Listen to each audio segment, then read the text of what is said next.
Problem आहे?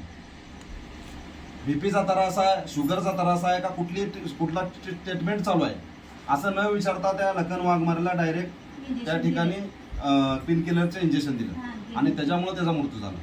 आता ही मावशी सांगते त्या ठिकाणी तो हॉस्पिटलमध्ये डॉक्टर नव्हता, नर्सने तिला इंजेक्शन दिलं. हे जवळपास हे असं प्रकार आज सोलापूर जिल्ह्यामध्ये बऱ्याच ठिकाणी चालू आहे.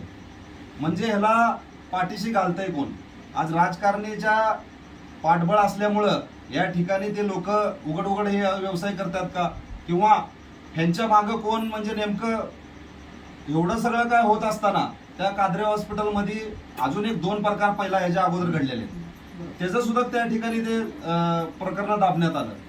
आज माननीय पोलीस आयुक्त साहेब यांना जवळपास 1 महिन्यापूर्वी यांनी तक्रारी अर्ज दिलता की लखन वाघमारेची ही नेमका मृत्यू झालेले कारणीभूत हॉस्पिटल आहे, हॉस्पिटलवर कारवाई करा. कुठल्याही पद्धतीचं त्याचं उत्तर आलं नाही. तर या माध्यमातून संघटनेच्या वतीनं येणाऱ्या आम्ही काळात या ठिकाणी लखन वाघमारेच्या परिवाराला सोबत घेऊन आम्ही पोलीस आयुक्त कार्यालयासमोर या ठिकाणी न्याय मागण्यासाठी बसणार आहे. आज त्याला 3 मुलं आहेत, आई आहे, वडील आहे. नेमकं ह्याने कुणाच्या तोंडाला बघून जगायचं? घरी करता तो होता, याचा घराचा उद्धारनिर्वाह कोण करणार?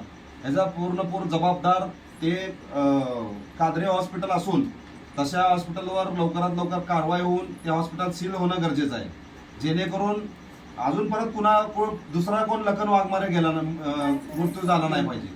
अशा उद्देशानं या ठिकाणी आज आम्ही त्यांच्या कुटुंबाला भेटलोय आणि येणाऱ्या 1-4-5 दिवसात माननीय पोलीस आयुक्त कार्यालयासमोर आम्ही या ठिकाणी आंदोलनाला बसणार आहे. जोपर्यंत लखन वाघमारे परिवाराला न्याय मिळत नाही तोपर्यंत आम्ही या ठिकाणी उठणार नाही.